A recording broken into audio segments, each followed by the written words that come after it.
Tushda qal'a ko'rishning ta'birlari.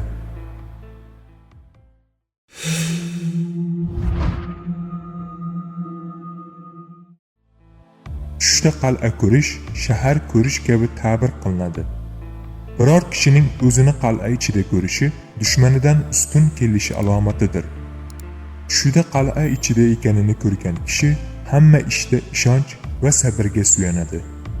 Qal'adan chiqqanini, qaytib kirmaganini ko'rgan kishi din bilan aloqasini uzadi, ishdan ham ketadi.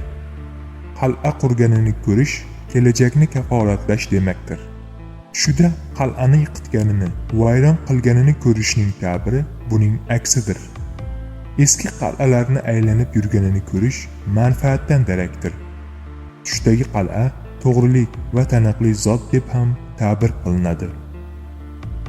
Unutmang, tush ta'birlari bashorat emas, hamma narsani bilguvchi zot yolg'iz Allohdir.